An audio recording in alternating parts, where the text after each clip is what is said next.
नमस्कार, hello doctor में आप सभी का स्वागत है। हर बार की तरह आज भी हम हेलो डॉक्टर में स्वास्थ्य संबंधी महत्वपूर्ण जानकारी लेके आप सबके सामने प्रस्तुत हुए हैं। आपको बता दें कि आज है वर्ल्ड ऑटिज्म डे। 2 अप्रैल को वर्ल्ड ऑटिज्म डे मनाया जा रहा है, जिससे कि ऑटिज्म क्या है, इसे किस तरह से पहचाना जा सकता है और जो लोग या जो बच्चे ऑटिस्टिक हैं उनकी देखभाल कैसे की जा सकती है। और आज हेलो डॉक्टर में इन तमाम बातों के ऊपर जानकारी देने के लिए हमारे साथ मौजूद हैं डॉक्टर दीपक पांचोली। आप ऑक्यूपेशनल थेरेपिस्ट हैं, आपका एक लंबा अनुभव है ऑटिस्टिक बच्चों के साथ में और जो लोग ऑटिज्म ग्रसित हैं उनके साथ में, किस तरह से उनकी देखरेख की जाती है, क्या कुछ सिम्टम्स होते हैं, कैसे उनका रखरखाव किया जाता है और क्या वो एक नॉर्मल ज़िंदगी जी सकते हैं। इन सभी बातों पर जानकारी देंगे हमें डॉक्टर दीपक पांचोली। डॉक्टर साहब, आपका हेलो डॉक्टर में बहुत बहुत स्वागत है। नमस्ते मैम। यदि आप भी हेलो डॉक्टर में हमसे जुड़ना चाहते हैं, कुछ जानना चाहते हैं, आप हमें फ़ोन कर सकते हैं। हमारा फ़ोन नंबर है 270409 और 270499। जयपुर से बाहर वाले दर्शक इस नंबर से पहले 0141 लगाना ना भूलें। तो डॉक्टर साहब, शुरुआत करते हैं। जैसे कि आज वर्ल्ड ऑटिज्म डे है, तो ऑटिज्म और इस तरह की चीज़ें कभी कभार लगता था बहुत फैंसी टर्म्स हैं और ऐसा कुछ होता नहीं है, लेकिन आज हम देख रहे जैसे जैसे जागरूकता बढ़ रही है, ऑटिज्म के ऊपर भी बहुत बात होने लगी है, इसकी पहचान होने लगी है। तो हमारे दर्शकों को सबसे पहले बताइए कि ऑटिज्म आखिरकार होता क्या है। देखिए मैम, ऑटिज़म एक न्यूरो डेवलपमेंटल डिसऑर्डर होता है। ये बच्चे के मानसिक विकास को में बाधा डालता है। बच्चे का जो मानसिक विकास होता है उसमें अवरुद्धता इस डिसऑर्डर की वजह से होती है। जैसे बच्चे में बहुत से सिम्टम्स होते हैं कि बच्चा, आपने देखा होगा कई बच्चे की बच्चा आई कांटेक्ट नहीं करता, बच्चा कम्युनिकेशन नहीं करता, बच्चा रिपीटेटिव बिहेवियर्स करता है, हैंड फ्लैपिंग करता है, या इसके अलावा कॉर्नर आइज से देखता है, टो वॉकिंग करता है, आप आवाज़ लगा रहे हैं वो आपको नेम रेस्पॉन्स नहीं करता है। तो इस तरीके के बहुत से सिम्टम्स हैं जो ऑटिस्टिक बच्चों में देखने को मिलते हैं हमें। किस एज में पता चल जाता है कि शायद बच्चा ऑटिस्टिक हो? कैसे पता चलता है कि जो माता पिता है, कोई माता पिता ये कभी सोच नहीं सकते कि उनके बच्चे को कोई तकलीफ होगी, लेकिन अगर कोई बच्चा ऑटिस्टिक होता है तो उसके, अगर हम रेड फ्लैग्स की बात करें तो कैसे मालूम चलता है? देखिए मैम, वैसे अगर देखा जाए तो all India occupational therapy association के अकॉर्डिंग 3 इयर्स पे ऑटिज़म का डायग्नोसिस होता है। लेकिन उससे पहले भी अगर हम बात करें तो ऑटिज़म के जैसे शुरुआती रेड फ्लैग्स की बात करें तो ऑटिज़म में होता है कि बच्चा आपसे आई कांटेक्ट नहीं करेगा, बच्चा आपकी तरफ देख के स्माइल नहीं करेगा, बच्चा आपकी पहचानने में उसको कठिनाई होगी कि ये मम्मी है, पापा है, या फैमिली मेम्बर्स दूसरे को पहचानने में प्रॉब्लम होगी। इसके अलावा वो नाम पुकारने पे वो कोई रेस्पॉन्स नहीं देगा। तो इस तरीके के सिम्टम्स हैं जो हमें अर्ली रेड फ्लैग पे देखने को मिल सकते हैं। जी, आज जब ऑटिज्म की बात करें और उसकी जागरूकता की बात करें, क्योंकि आपका एक लंबा अनुभव है, तो आपने किस तरह की इसमें अवेयरनेस देखी? और हर साल की तरह इस बार भी एक थीम है।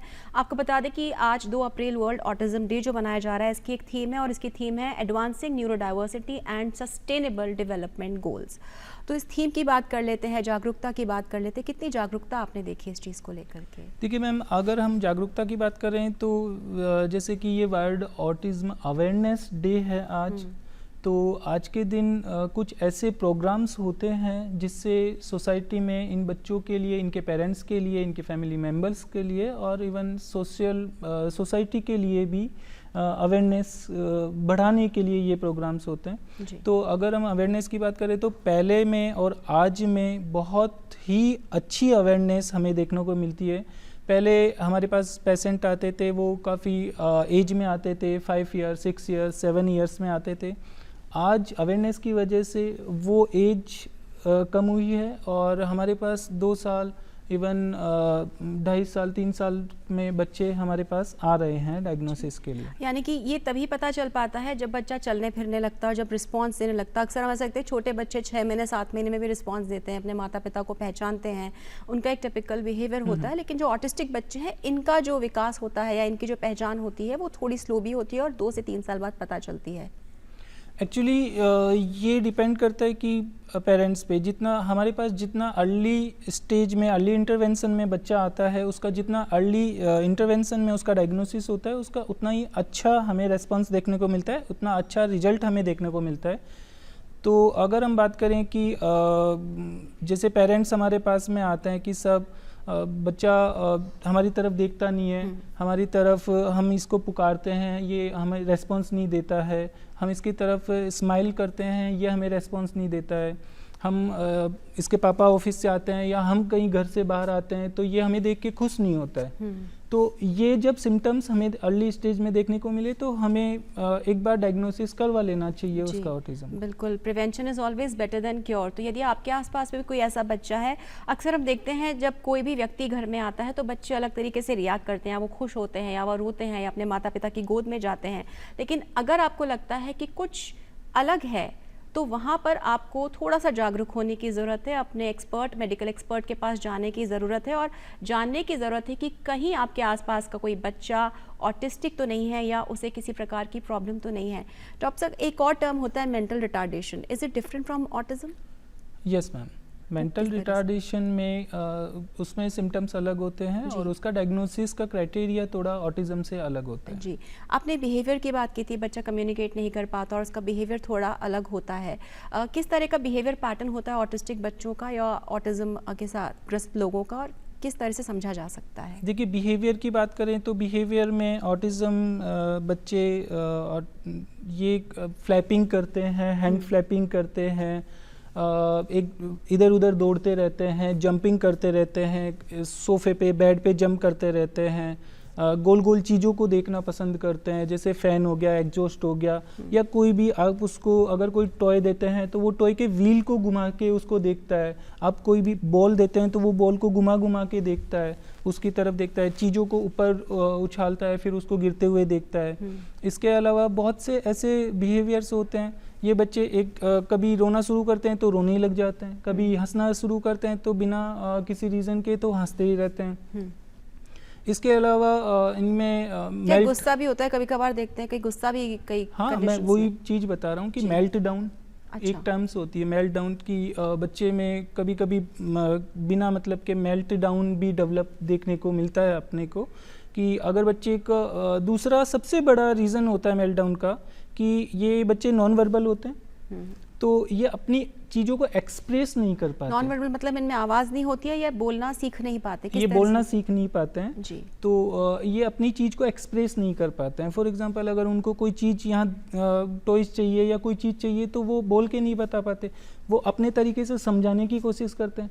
पेरेंट्स वो चीज़ समझ नहीं पाते हैं और फिर वो उनकी वो चीज़ पूरी नहीं होती तो वो फिर मेल्ट डाउन, वो गुस्सा करना, चीज़ों को तोड़ना, रोना, चिल्लाना, चीखना, इस तरीके के फिर वो मेल्ट डाउन वो बिहेवियर शो करते हैं। जी, क्या कुछ ऐसे फैक्टर्स है डॉक्टर साहब जो इन बिहेवियरल पैटर्न्स को ट्रिगर कर देते हैं, या बच्चा जो एक प्रकार से बिहेव करता है बार बार उस तरह से बिहेव करता है, ट्रिगर्स क्या क्या होते हैं? ट्रिगर्स बेसिकली देखा जाए तो यही होता है कि वो अपनी चीज़ को एक्सप्रेस नहीं कर पाते हैं और पेरेंट्स वो चीज़ समझ नहीं पाते हैं। जैसे इन बच्चों में बहुत से बिहेवियर इश्यूज़ होते हैं कि वो कहीं पे वॉशरूम हर जगह वो हर टॉयलेट यूज़ नहीं करते, वो होल्ड करके रखते हैं। तो जब वो होल्ड करके रखेंगे तो वो उनको इरिटेशन होगी तो वो फिर अग्रेशन में कन्वर्ट हो जाएगी, फिर वो बच्चा अपना बिहेवियर शो करेगा, वो चिल्लाएगा, रोएगा, मारेगा, या और भी इस तरीके के बिहेवियर्स, अग्रेशन बिहेवियर शो करेगा। तो ये ऐसी चीज़ें होती है जिनमें हर कोई या पेरेंट्स समझ नहीं पाते हैं कि बच्चा क्या चाहता है। जी, तो ये थोड़ा सा मुश्किल पेरेंट्स के लिए भी हो जाता है। Yes, right. कि उन्हें भी एक अलग तरीके की काउंसलिंग की ज़रूरत होती है, उनको भी एक अलग तरीके के व्यवहार की ज़रूरत होती है, कैसे बच्चे को हैंडल करना है। डॉक्टर साहब, अगर हम बात करें मेल फीमेल रेशियो की बच्चों में, तो कितना रेशियो है, कितना आपको देखने में मिलता है? देखिए, मेल फीमेल रेशियो में बात करें तो 3:1 होता है, 3 मेल होता है, 1 फीमेल होता है। तो मेल ज़्यादा होता है तो इसका जो कलर सिंबल होता है वो ब्लू होता है। ब्लू सिंबल हम मेल को रिप्रेजेंट करता है, तो इसलिए इसको ब्लू कलर सिंबल दिया गया है। जी, और ये इसका कुछ कारण है, कोई साइंटिफिक रीज़न है कि ऐसा क्यों है? क्योंकि आपने बताया कोजेनेटल कंडीशन है, तो क्यों ऐसा है कि मेल्स में ज़्यादा होता है? इसका अभी रिसर्चेबल अभी कोई चल रहा है अभी इसके बारे में कुछ जानकारी नहीं है, अभी रिसर्च चल रहा है। जी, बिल्कुल, तो ये काफ़ी मुश्किल है। अगर हम बात करें काउंसलिंग की, तो देखिए बच्चे को तो कुछ एहसास है नहीं, उसको तो ट्रेन करना पड़ेगा प्रॉपर। लेकिन जो माता-पिता है और जो परिवार वाले हैं, उनके लिए भी थोड़ा-सा डिफ़िकल्ट होता है इस चीज़ को एक्सेप्ट करना, इस चीज़ को समझना। क्या कुछ रोल रहता है आपका एज़ एन ऑक्यूपेशनल थेरेपिस्ट, किस मैम तरह से? देखिए, ये बहुत ही अच्छा सवाल है कि आज मैं यही चाह रहा था कि इस पे थोड़ा सा हम डिस्कस करेंगे। जी। बेसिकली क्या होता है कि इन बच्चों के साथ में ये बच्चे अपनी चीज़ एक्सप्रेस नहीं कर पाते, नॉन वर्बल होते हैं, इनको पता नहीं रहता, इनका फेशियल एक्सप्रेशन लैक होता है, इनका कम्युनिकेशन लैक होता है। तो ये अगर इनको कोई चीज़ चाहिए तो ये अपनी चीज़ को एक्सप्रेस नहीं कर पाते, बता नहीं पाते कि मेरे को ये चीज़ चाहिए। तो ये अपने दूसरे तरीके से बताने की कोशिश करते हैं सामने वाले को, लेकिन सामने वाला वो चीज़ समझ नहीं पाता। और फिर जब समझ नहीं पाता तो एक लेवल पे जाके पेरेंट्स भी बोल देते हैं चलो ठीक है दूसरी चीज़ दे दो, हाँ। या उसको डाइवर्ट करने की कोशिश करते हैं, लेकिन वो डाइवर्ट नहीं होता है। उसको तो वो वाला टॉय चाहिए जो उसको चाहिए, आप दूसरा दे रहे हैं तो वो उसको नहीं चाहिए, तो वो फिर अग्रेशन में आ जाता है या फिर वो उसके बिहेवियर्स डेवलप हो जाते हैं।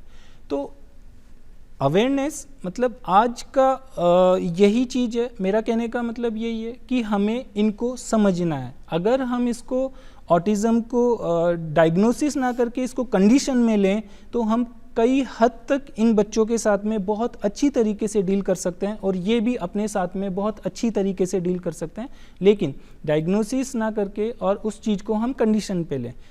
दूसरा रीज़न ये होता है कि इन बच्चों का डायग्नोसिस ऑटिज़म हो जाता है, तो ऑटिज़म जैसे कि एक न्यूरोलॉजिकल डिसऑर्डर है। हाँ, आप किसी भी डॉक्टर्स के पास जाएंगे तो वो यही कहेंगे कि ये न्यूरोलॉजिकल डिसऑर्डर है। तो पेरेंट्स को हो जाता है अरे मेरा बच्चा बीमार है, तो वो उसको दूसरी तरीके से देखता है, उसको सिंपैथी वाले पैटर्न से देखता है। तो कई बार पेरेंट्स की भी ये गलतियां होती है कि वो सिंपैथी की वजह से उसको टेंट्रम्स हो जाते हैं, तो वो कुछ करना नहीं चाहता, फिर उसको खाना खाना होता है तो पेरेंट्स अपने हाथ से खिलाते हैं, तो ये फिर उसके बिहेवियर में डेवलप हो जाता है। तो बिहेवियर में डेवलप होगा तो वो क्यों खाना चाहेगा? सही बात है। वो तो यही वेट करेगा कि मम्मा खिलाएगी मेरे को। पानी का गिलास पिला दिया, वो खुद उठा के नहीं पिएगा। फिर आपने रख दिया पानी का गिलास, वो खुद उठा के पिएगा नहीं, वो आपका वेट करेगा। आप अगर लेट हो गए तो वही चीज़ कि टेंट्रम्स, बिहेवियर्स, मेल्टडाउन्स स्टार्ट हो जाते हैं जी। तो ये चीज़ें हैं कि इनको अपने को आपको पेरेंट्स को ये चीज़ें समझनी चाहिए कि सिंपैथी वाला पार्ट ना करके, डिसऑर्डर वाला, बीमारी वाला पार्ट ना करके और इनके साथ में कंडीशन के तौर पे लें तो ये चीज़ आपके लिए भी अच्छा है और बच्चे के लिए भी अच्छा उसके भविष्य के लिए भी अच्छा है, उसके भविष्य के लिए भी अच्छा है और सोसाइटी के लिए भी अच्छा है। बिल्कुल, आपने बहुत अच्छी बात कही कि यदि आपके परिवार में, आपके आसपास ऐसा कोई बच्चा है जिसे ऑटिज़म डायग्नोज हुआ है, तो उसे बीमारी ना समझें, इसे एक अवस्था समझें, हेल्थ एक्सपर्ट के पास जाएं, काउंसलर के पास जाएं, ऑक्यूपेशनल थेरेपिस्ट के पास जाएं। और चूंकि बच्चा बहुत जिद करेगा बार बार, या उसका या रोएगा या एक तरह का उसका पैटर्न होगा, तो उसको सिंपैथी में ना जा कर के बल्कि एक डॉक्टरी सलाह कि किस तरह से बच्चे को ट्रीट करना चाहिए, किस तरह से उस समय उस बच्चे को संभालना चाहिए, एक नॉर्मल लाइफ की तरह बच्चे को शायद अग्रसर कर सकता है। डॉक्टर साहब, ऐसे बच्चे क्या ये कभी नॉर्मल लाइफ जी सकते हैं? जी बिल्कुल जी सकते हैं। ये डिपेंड करता है इनकी कंडीशन पे, कितना सीवियर केस है, कितना देखिए जैसे अपन ने पहले अभी डिस्कस किया कि जितना जल्दी अर्ली इंटरवेंशन में इनका डायग्नोसिस हो और इनका ट्रीटमेंट स्टार्ट हो, इनका जो भी कंडीशंस है उसके अकॉर्डिंग इनका प्लान बने और इनका ट्रीटमेंट स्टार्ट हो, तो ये कई हद तक मैक्सिमम लेवल तक ये अचीव कर सकते हैं। मतलब आगे अडल्टहुड में कि नॉर्मल लाइफ की तरफ बढ़ सकते हैं, नॉर्मल लाइफ जी सकते हैं। डॉक्टर साहब, ये तो थी कि जो बच्चे ऑटिज्म के साथ में जन्म ही लेते हैं, लेकिन क्या कुछ ऐसे रीजंस होते हैं कि आगे एनवायरमेंटल फैक्टर्स हो गए या और कुछ एक्सटर्नल स्टिमुलस हो गए जिस वजह से ये प्रॉब्लम या ये डिसऑर्डर डेवलप हो जाए? देखिए, ऑटिज्म अगर हम बात करें तो 2 कैटेगरीज में डिवाइड किया गया है, जिसका अभी तक इसके साइंटिफिकली कोई परफेक्ट कोज नहीं बोल सकते कि इस कोज की वजह से ऑटिज्म डेवलप होता है। अभी तक जितना रिसर्च हुआ है उसके अकॉर्डिंग ऑटिज्म इन्वायरमेंटल और जेनेटिक 2 कोज की वजह से ये देखने को मिलता है। तो मोस्ट ऑफ ये कंजेनाइटल होता है, जन्म के साथ होता है, कुछ रिसर्च से पता चला है, पहले आया था कि ये वैक्सीनेशन से ऑटिज़म होता है, लेकिन नहीं, वैक्सीनेशन में इसका कोई रोल नहीं है। ये इस पे रिसर्च हो चुका है, वैक्सीनेशन से कभी भी ऑटिज़म नहीं होता। जेनेटिक कॉज और इन्वायरमेंटल कॉज, इसकी वजह से ऑटिज़म हमें देखने को मिलता है। तो मैम आप पूछ रहे हैं कि अडल्ट में ये मिल सकता है क्या? तो कुछ केसेस में अगर देखा जाए तो इन्वायरमेंटल फैक्टर की वजह से अडल्ट में भी ऑटिज़म देखने को मिल सकता है। एनवायरमेंटल फैक्टर्स को हम कैसे समझ सकते हैं सर? क्योंकि आजकल देखिए बहुत भागती दौड़ती ज़िंदगी है, बहुत स्ट्रेस लेवल्स हाई हैं, और पोल्यूशन बहुत ज़्यादा है, खाने पीने में हर जगह हम देखते हैं कि बहुत केमिकल्स मिले होते हैं। हम कैसे समझ सकते हैं एनवायरमेंटल फैक्टर्स को, जिससे कि हम इस चीज़ को प्रिवेंट कर सकें? देखिए, इन्वायरमेंटल फैक्टर में ये होता है कि इन्वायरमेंटल, जब बच्चा माँ के पेट में है उस दौरान मदर को कोई कॉम्प्लिकेशन नहीं हो। दूसरा, जब बच्चा जन्म लेता है ड्यूरिंग प्रेगनेंसी, तो उस टाइम में उसके कोई कॉम्प्लिकेशन नहीं हो। आफ्टर डिलीवरी, आफ्टर बर्थ, बहुत से ऐसे कॉज होते हैं, जैसे बच्चा टाइम से रो नहीं पाता है, तो उसको ब्रेन को ऑक्सीजन नहीं मिलती है, तो उस वजह से भी ये इन्वायरमेंटल एक फैक्टर है। ठीक है। इसके अलावा जैसे जॉन्डिस हो गया, पीलिया जिसको बोलते हैं, पीलिया हो गया, दौरे आ गए बच्चे को, या तेज बुखार आ गया, या इसके अलावा और कुछ इस तरीके की कंडीशंस जिससे उसके ब्रेन को अफेक्ट करे, उस कंडीशन में भी ऑटिज़म हो सकता है। इसके अलावा कोई चोट लग जाए दिमाग में, कोई ट्रोमा हो जाए, उस कंडीशन में भी ऑटिज़म हो सकता है। जी, डायग्नोसिस कैसे होता है डॉक्टर साहब इसका?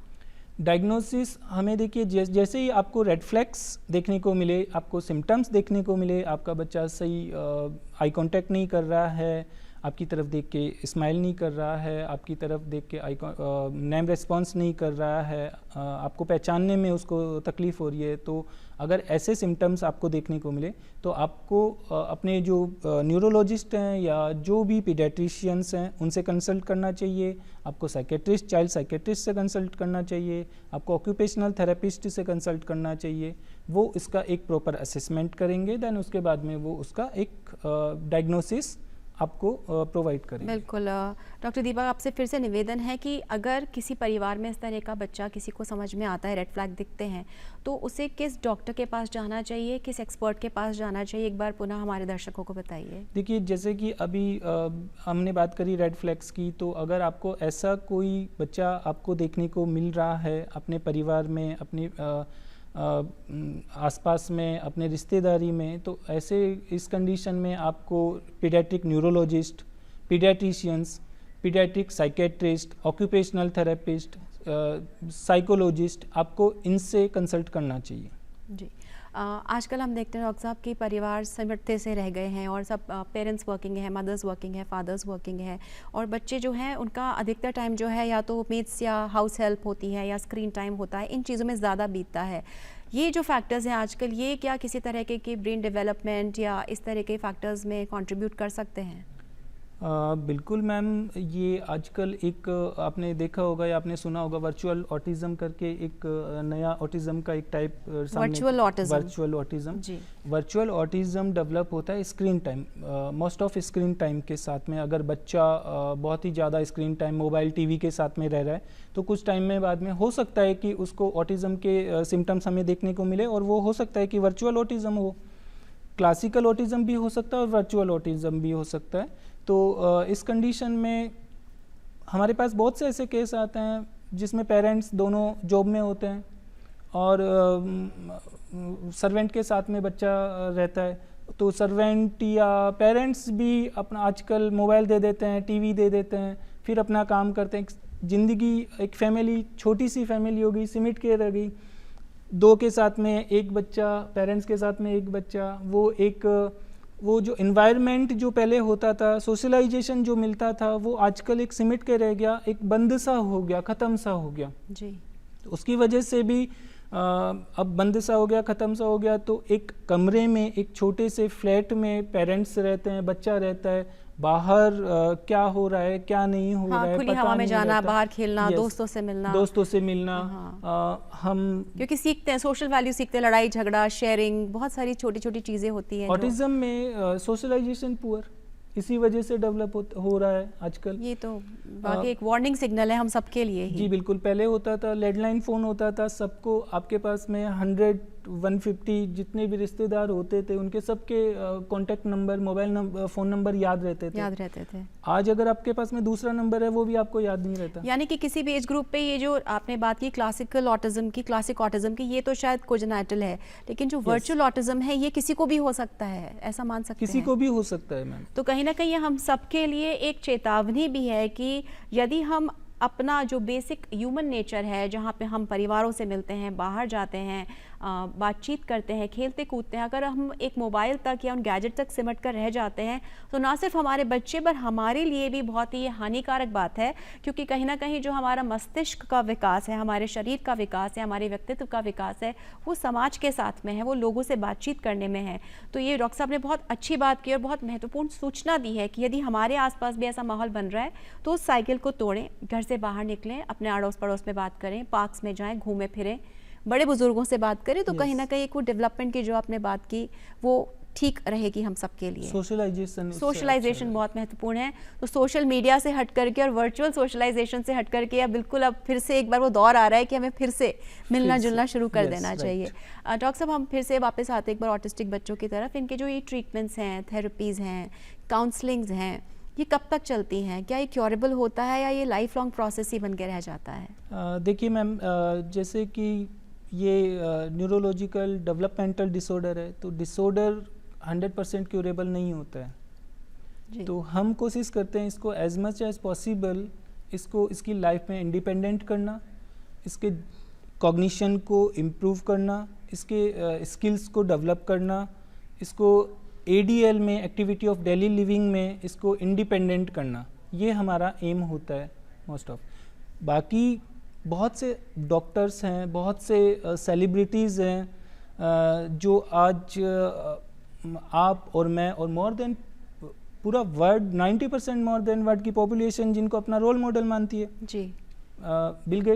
बिल गेट्स, बिल्कुल। एलोन मस्क बताइए। विश्व चर्चित नाम ले रहे हैं आप, एलोन मस्क, बिल गेट्स, और ये लोग सक्सेसफुल हैं। उनको वो बचपन में ऑटिज्म डायग्नोस थे और आज वो दुनिया में सबसे ऊपर बैठे हैं, बिल्कुल राज कर रहे हैं कहीं ना कहीं। तो सबके रोल मॉडल हैं। लेकिन फिर भी जब वो ऐसा हो सकते हैं, जब उनके पेरेंट्स ऐसा कर सकते हैं, जब उनके रिश्तेदार ऐसा कर सकते हैं, तो हम इन बच्चों को समय से ट्रीटमेंट देके हम इन बच्चों को एक अपनी गोद में या अपने छिपा के क्यों रख रहे हैं? इनको सामने आने दीजिए। ऑटिज्म बहुत बीमारी नहीं है। इनका ब्रेन, इनका कॉग्निशन किसी ना किसी एक चीज में बहुत एडवांस होता है। आप खुद अपने बच्चे पे ये ट्राई करके देख सकते हैं। ये बच्चे ऐसे होते हैं, एक बार किसी चीज को देख लेंगे और दोबारा उसको कैनवास पे उतार देते हैं मैम। अच्छा, तो पेंसिल से सेम टू सेम पूरा जो उनका एंगल होता है, कोई भी चीज को जिसको देख लेते हैं, जिसका एंगल होता है, उसको सेम टू सेम वो पेपर पे तो कहीं ना कहीं इनमें कुछ ऐसे USPs होते हैं, उसको आइडेंटिफाई करने की जरूरत होती है। इनको आइडेंटिफाई कीजिए, इनको पहचानिए। और मैं तो ये कहूँगा कि mother is the first therapist of every child. तो जो मैंने फादर का नाम भी नहीं लिया, क्योंकि फादर को भी नहीं पता होता, मदर को पूरा 1 to 100 पता होता है, माइनस प्लस सब कुछ पता होता है अपने बच्चे के बारे में। तो जितनी भी मदर्स हैं, उन मदर्स से मेरी यही रिक्वेस्ट है कि आप अपने बच्चे की स्किल्स देखिए। आप उसको ये मत देखिए कि मेरा बेटा ऑटिज्म है, मेरा बेटा ये नहीं कर सकता है, ये नहीं कर सकता है। दूसरा रीज़न होता है कि मदर्स और पेरेंट्स कंपेयर करते हैं दूसरे के बच्चों से। बहुत अच्छी बात कही आपने, बहुत संवेदनशील और महत्वपूर्ण बात है जी। तो कंपेयर बिल्कुल मत करिए। देखिए, आप अगर 2 भाई, 3 भाई बहन, 4 भाई बहन होते हैं तो आप लोग सिमिलर नहीं होते हैं। तो अपने बच्चे को हम किसी दूसरे के बच्चे से कंपेयर करते हैं तो वो बहुत गलत है। और अगर कंपैरिजन में जब नॉर्मल बच्चे कॉन्फिडेंस में लो हो जाते हैं तो ऑटिस्टिक बच्चों के लिए तो ये थोड़ा और मुश्किल होता होगा। कंपैरिजन में तो ये होता है कि उसकी जो पॉजिटिविटी भी हमें नेगेटिविटी नजर आती है। अरे मेरा बच्चा ऐसे करता है, उसका बच्चा तो ऐसे नहीं करता। तो अगर वो अच्छा काम कर रहा है तो भी हमें नेगेटिविटी कि ये ऐसे क्यों कर रहा है, ये तो गलत कर रहा है, दूसरे की तरह क्यों नहीं कर रहा है। ऐसे में डॉक्टर साहब एक जो बात आती है, क्या ऐसे बच्चों को नॉर्मल स्कूल्स में भेजा जाता है क्योंकि इनके बिहेवियर पैटर्न्स कुछ डिफरेंट होते हैं? तो अक्सर ऐसा देखने में आ सकता है कि उनको बुली किया जाता है या उनको थोड़ा सा साइडलाइन किया जाता है। इन बच्चों में वो समझ नहीं होती है, ये ट्रिगर हो जाते हैं या वायलेंट हो जाते हैं या विड्रॉन हो जाते हैं किस तरह के स्कूल्स होते हैं, क्या ये नॉर्मल स्कूल्स में जा सकते हैं, और as school, as parent, as society हम कैसे इन बच्चों को एक्सेप्ट करके एक नॉर्मल ज़िंदगी दे सकते हैं? देखिए मैम, आज अगर देखा जाए तो सीबीएसई स्कूल्स में एक नॉर्म्स है कि अगर कुछ परसेंट है जो इनका एक कोटा होता है, कुछ परसेंट रिजर्वेशन होता है स्कूल सीबीएसई बोर्ड में स्कूल्स में, तो वहाँ पे आप इनका एडमिशन करवा सकते हैं। उनके पास में special educator, speech therapist, occupational therapist, उनके पास में एक टीम रहती है जहाँ इनका एडमिशन करवाया जा सकता है। और इनके लिए स्पेशल स्कूल्स भी होती है। तो स्पेशल स्कूल्स बेसिकली ऐसे स्पेशल बच्चों के लिए बनाई जाती है, तो वहाँ पे भी इनका एडमिशन करवा सकते हैं। जी, लेकिन समाज को आप क्या एक सीख देना चाहेंगे, क्या एक अपना विचार देना चाहेंगे कि यदि आपके आसपास में ऐसे कुछ बच्चे हों, आपके पड़ोस में हो सकते हैं, एक्सटेंडेड फैमिली में हो सकते हैं, क्योंकि जिस परिवार में बच्चा होता है वो अलग तरीके से ट्रीट करते हैं, लेकिन जो बाहर के लोग होते हैं वो बहुत ज़्यादा सुझाव देना चाहते हैं, ऑल्टरनेटिव थेरेपीज़ के बारे में बताना चाहते हैं, बहुत क्योंकि हमारी टेंडेंसी होती है कि हम एडवाइस बहुत ज़्यादा देते हैं। क्या करना चाहिए हमें एज सोसाइटी? देखिए, सबसे पहले मैं फिर से एक ही बात बोलूँगा कि हमें इसके जो डायग्नोसिस है उससे बाहर निकल के इसकी कंडीशंस पे आके अगर हम इन बच्चों के साथ में काम करेंगे तो वो हमारे लिए और इन बच्चों के लिए बहुत ज़्यादा बेटर होगा। डायग्नोसिस पे काम करेंगे, मेरा बेटा ऑटिज़म है, तो वो एक सिंपैथी उस बच्चे के साथ में, कहीं ना कहीं लेक ऑफ एक्टिविटीज़ उस बच्चे के साथ में डेवलप हो जाती है। खाना आप खुद खिलाओगे, कपड़े खुद पहनाओगे, नहलाओगे खुद, पानी खुद पिलाओगे, वो इंडिपेंडेंट रहा ही नहीं। आप ये कीजिए, उसके स्किल्स देखिए, उसके स्किल्स को डेवलप कीजिए। बहुत से पेरेंट्स आते हैं, वो कहते हैं 3 साल का हो गया, 4 साल का हो गया, ये पढ़ना लिखना कब सीखेगा? बच्चे को पता ही नहीं है कि खाते कैसे हैं, बच्चे को पता ही नहीं है पानी पीते तो कैसे उसके लिए हैं। प्रॉपर ट्रेनिंग होती है पेरेंट्स की, जो आप लोग जो काम करते हैं। राइट। तो उसमें ये है कि आप उसको एकेडमिक के बजाय उसके स्किल्स पे काम कीजिए, उसको आप उसको एडीएल में इंडिपेंडेंट कीजिए, उसकी स्किल्स बढ़ाइए, और ग्रेजुअली एकेडमिक में भी वो बच्चा आ जाएगा। बिल्कुल ग्रेजुअली एकेडमिक, लेकिन टाइम लगेगा। कंपैरिजन होता है, उसका बच्चा जा रहा है स्कूल, मेरा बच्चा नहीं जा रहा जी। उसका बच्चा ये कर रहा है, मेरा बच्चा नहीं कर रहा। तो मैं यही कहूँगा कि कंपैरिजन ना करें इन बच्चों के साथ में, इनके कोई फ़र्क नहीं पड़ेगा, आप कितने कंपैरिजन कर लीजिए, कुछ भी कर लीजिए, इनकी स्किल्स डेवलप कीजिए, तभी इनमें इम्प्रूवमेंट आएगा। आप किसी चीज़ के पीछे मत पड़िए, आप इनके साथ में नॉर्मली बिहेव कीजिए, नॉर्मली डील कीजिए, जैसे आप अपने बच्चे नॉर्मल बच्चों के साथ में करते हैं। उन्हें डांटना, उन्हें पुचकारना नॉर्मल जैसे नॉर्मल, तो उस चीज़ को वो समझ सकते हैं। हाँ, जैसे ये होता है, इनका सोशलाइजेशन पुअर होता है, तो इनको हम पेरेंट्स इनको सोशली एक्टिविटीज़ में पार्टिसिपेट नहीं करते, शादी में नहीं लेके जाएंगे, पार्टीज़ में नहीं लेके जाएंगे, बर्थडे पार्टीज़ में नहीं लेके जाएंगे, वहाँ परेशान करता है, वहाँ बैठता नहीं है। समाज को से आप क्या अपील करेंगे? तो परिवार की बात हो गई कि उन्हें किस तरह से करना देखिए, समाज को भी मैं यही कहना चाहता हूँ कि समाज को भी एक इन बच्चों के साथ में बहुत अच्छे तरीके से डील करना चाहिए। ये बच्चे अलग नहीं हैं, ये बच्चे नॉर्मल जैसे ही हैं। कुछ चीज़ों में नॉर्मल है, कुछ चीज़ों में इनकी सोचने समझने की कैपेसिटी अलग है आपसे और आपके नॉर्मल बच्चों से। तो सभी की सोचने की और सभी के समझने की कैपेसिटी सब में अलग अलग होती है। तो ऐसा कुछ ही नहीं है। अगर आपको ऐसे बच्चे दिखते हैं तो आप उनको इग्नोर मत कीजिए। समाज में यही होता है, अरे यार ये बच्चा आ गया, तो लोग अपनी चीज़ों को थोड़ा सा अवेयर हो जाते हैं, चीज़ों को छिपा लेते हैं, चीज़ों को रख लेते हैं अपने पास में कि ये तोड़ देगा या ये ऐसे कर देगा, वैसे कर देगा। नहीं तोड़ दे, बिल्कुल नॉर्मली डील करो। आप नहीं करते, वो पानी का गिलास उठाएंगे, पानी पिएंगे, रख देंगे। लेकिन अगर आप उनके साथ में कुछ ऐसा बिहेव करेंगे, अरे नहीं रखो इसको, रखो, चलो इसको क्यों उठाया, तो हो सकता है वो अग्रेशन में आके गिलास फेंक दे, वो गिलास तोड़ दे। फिर होता है कि ये चीज़ें तोड़ता फोड़ता है। बिल्कुल, ये तो कहीं ना कहीं स्टिग्मास है, ऐसे कह सकते हैं। तो डॉक्टर साहब, आपने जो भी हमें जानकारी दी, हमें इससे यही बात समझ में आती है कि ये एक बीमारी नहीं, ये एक अवस्था है और इसमें सिंपैथी की जगह ट्रीटमेंट की ज़रूरत है। और जितना जल्दी इसमें इंटरवेंशन होगा उतना ही जल्दी जो बच्चा है उसमें इम्प्रूवमेंट आएगा। और दूसरी बात जो बहुत महत्वपूर्ण है वो ये है कि ऐसे बच्चों के स्किल सेट पे डेवलपमेंट पर ध्यान देना चाहिए, और बजाय इसके कि उसकी तुलना की जाए कि उसका बच्चा पढ़ाई में अच्छा है या उसका बच्चा मैथ्स में अच्छा है या ड्राइंग में अच्छा है, इस बच्चे में क्या कुछ विशेष है, इसे निखारना कहीं ना कहीं आपकी, हमारी और पूरे समाज की जिम्मेदारी हो जाती है। डॉक्टर दीपक, आपने जो भी कुछ जानकारी दी है ऑटिज्म से संबंधित, हमें पूरी उम्मीद है वो एक जागरूकता का मैसेज बन के हमारे दर्शकों के पास ज़रूर से पहुंची होगी। हमसे बात करने के लिए, इस तमाम जानकारी के लिए बहुत बहुत धन्यवाद। धन्यवाद मैम, आपका भी बहुत बहुत धन्यवाद। Thank you so much.